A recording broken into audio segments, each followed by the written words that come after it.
नमस्कार भावांनो बहिणींनो, आज तुमच्या ताईनं घातली साडी. कशी दिसायला लागली भैया मी आज साडीवर? छान दिसायला लागले का? आज म्हणलं आता थोडीशी मस्त लगे मेकअप करा. तर काय एवढा मेकअप नाही केला, थोडासाच केलाय. आज दाजी लय लवकर गेलेत कामावर. आज तुमच्या ताईनं बनवली कशाची भाजी बनवली भैया? भाजी कशाची बनवली? हा, मुकाचे देऊ. आता ताईचे कामं झालेत सगळे. आता आज लय उशिरा कामं झालेत. आता पीठ भिजून ठेवले. आता पोळ्या गिळ्या करावं म्हणलं तर थोडं थांबून करीन. आता काय गरमी व्हायला लागली साडीवर, म्हणून मग साड्या आवडत नाही. लय गरमी होती मला साडीवर, का लय लय व्हायला लागली. ही साडी एकदम लय भारी पिन लागते. ह्या साडीची चांगली लागते पिन. आता मस्त लगे कपडे गिपडे धुतलेत, कामं गिमं आवरले सगळे लगे. आता काहीच कामं नाही राहिली ताईची. लवकरच आवरलेत. आता भैयाला जेव घेऊ घातले आणि म्हणलं मग आपण आता साडी घालून व्हिडिओ काढा. ते आता कसं झालंय, रोडावर पण असं ऊन आहे का लय ऊन आहे, का लय ऊन आहे. आता उन्हाचंच लय वातावरण झालंय. आणि बाबाने एवढी मेहनत केली, तुम्हाला काय सांगावं. इथली मेहनत केली उन्हाळाभर. आईनं निंदलं, ते चवळी लावेल होती, कांदा लसण म्हणजे ते सगळं उन्हाळ्याचं लावेल आहे. आणि सगळं रोयानं खाऊन घेतलंय. तर मग आई बाबा लय नाराज झाली. आता इथली समृद्धी रोड झालाय ना, तिकडं बाबाच्या गावाकडं, तर मग मायराकडं समृद्धी रोड झालाय. तर इथले रोही हैराण करतात. तर सगळी मालाची नुकसान केली. तर आज आई बाबा मुकाट्यानं बसेले. जरसा त्याला वावरात जायला टाईम झाला आणि रोयानं सगळं खाऊन घेतलं. मग बाबाचा फोन आला. तर पहिले मग बाबाला लवकर शेतात जायचे, पण आता त्या पायामुळं गाडी चालवल्या जात नाही त्याला. तर इथले नाराज झालेत आई बाबा. मला इथलं दुःख वाटलं. त्याचं सांगितलं आईनं मला. चवळी खाल्ली, कांदा सगळं खाल्लं.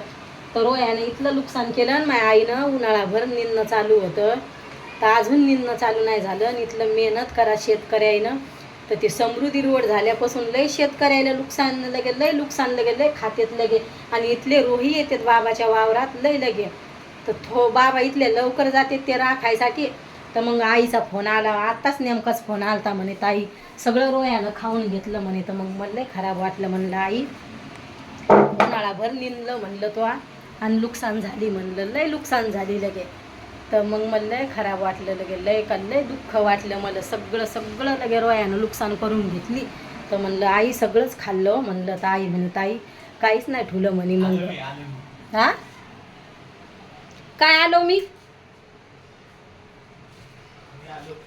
तर मग फोन आला आणि मग आई नाराज झाली. आई म्हणे, ताई आमचा दिवस लय खराब गेला म्हणे आज. म्हणलं काहून आई? तर म्हणे सगळी नुकसान झाली म्हणे ताई शेतातली. तर लय कसं तरी वाटलं मला, का लय लगे. मी म्हणलं पाय हो म्हणलं आई, एवढी बाबा मेहनत करतेत म्हणलं, तू मेहनत करती. उन्हाळ्यात बसले नाही आई बाबा, निंदणं चालूच होतं. माझ्या बाबाचा पाय तसा आहे मोड, तुम्हाला तर सांगेलच आहे. तर पाय लांबू बाबा निंदू लागले आईला. आणि तोंडी घास आला आणि सगळं रोयानं लगे. काहीच नाही, सांबार हे लावेल होतं, सगळं लावेल होतं. तर काही नाही ठुलं रोयानं, सगळं खाऊन घेतलं लगे. मग असं आहे ते समृद्धी रोड झाल्यापासून लय शेतकऱ्याला तकलीफ आहे. बाबाच्या इकडं लय येते ताई म्हणे. दिवसभर मै बाबा तिथं बसेला असते त्या रोयासाठी. आणि एकदा जर भिडेन ते रोई खायला तर बुडापासूनच खाऊन घेतात. कवळं राहत तर शेंडेच लगे. तर बुडापासून हानतेत लगे. ते बाबाचा हरभरं बुडापासून खाल्लं त्यानं, तर काहीच ठुलं नव्हतं हरभरं पण. आणि गव्हाला पण गहू पेरला. तर मग बाबा तिथंच राहायचे. तर गहू पण लगे बुडापासून किती खाल्ला. कमसे कम लगे बाबाला 10-20 पोत्याचं खाल्लं लगे त्या गहू तवा. तर काय मग शेतकऱ्यांनी इथली मेहनत करा आणि रोई खाऊन घेते. त्या गव्हाची तशीच नुकसान केली, ती हरभऱ्याची तशीच केली. सगळं बुडापासून खाते. आणि दिवसभर जे शेतकरी आहे त्याला माहिती आहे अंगाला ऊन किती लागते. आपण उन्हाळ्यात शिटीतले बाहेर निघत नाही. आणि शेतकरी पहा किती मेहनत करतात, पाणी द्या, हे करा ते करा. दिवसभर राबायचं शेतकऱ्यानं. तोंडी घास आला तर हे रोई खाऊन घेते. दुःख वाटलं लय जीवाला. आईचा फोन आला तर आई म्हणे, ताई सगळंच खाऊन घेतलं म्हणे रोयानं पाय म्हणे. मी म्हणलं हो आई, मला खराब वाटलं म्हणलं तू सांगितलं तर. मग आई म्हणे, ताई म्हणलं दुःख वाटलं हो म्हणे. मी म्हणलं खरंच मग दुःखाचंच काम आहे म्हणलं, एवढं खाऊन घेतलं तुम्ही, इथली मेहनत करता. आई 3-4 महिन्यापासून ती निंदू राहिली. तिकून तण झालं, तिकून निंदायचं, तिकून तण झालं, तिकून निंदायचं. दिवसभर राब राब राब राब राबायचं. आता माझ्या बाबानं भेंडी लावेल होती, चवळी लावेल होती. बाबाला वाटलं बाबा आपलं शेतीच्या मात आहे, तर मग हे आपण एकखटेच माल देऊन टाकायचा बाजारात, जे व्यापारी असलं त्याला देऊन टाकायचा म्हणे. तर आता लगे त्याला फुलं सगळं माल आला होता आणि बुडापासूनच खाऊन घेतलं त्या रोयानं. तर लय दुःख वाटलं मला इथलं राहावं. माझ्या आईला मी म्हणायचे, आई घरी राह ना, किती ऊन आहे म्हणलं. माझ्या आईला उन्हात वांट्या व्हायच्या उन्हानं, तरी पण आई दिवसभर निंदायची घरी, पटापट काम आवरायची. एक तर एक सिलेंडर भेटू नव्हते लागले गावाकडं, तर मग आई चुलीवर आवरून 8 वाजताच्या आत शेतात राहायची. आणि पाहिजे नुकसान काहीच नाही राहिलं. आज म्हणे लगे थंडेगार होऊन बसले, तर आई बाबा म्हणे लगे आम्हाला जेवू वाटाना म्हणे. इथली मेहनत केल्यावर खरंच दुःख वाटते.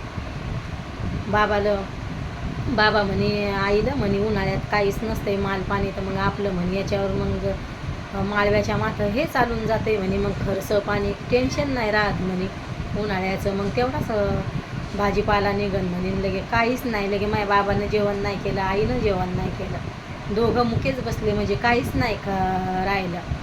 इथलं लवकर जाऊन पण काही राहिलं नाही शेतात. तर म्हणे पाय म्हणे ताई किती दुःख वाटलं. म्हणलं आई हो, मला पण नाराजगी वाटली. साडी गिडी घातली, मेकअप केला म्या, आणि मग मला आईनं सांगितलं, म्हणलं जाऊ द्या आता घेऊ द्या काढून, म्हणलं साडी घातली म्हणलं. व्हिडिओ कसा वाटतोय नक्की सांगा भावांनो बहिणींनो कमेंटमध्ये. बाय भावांनो बहिणींनो, भेटते उद्याच्या व्हिडिओ.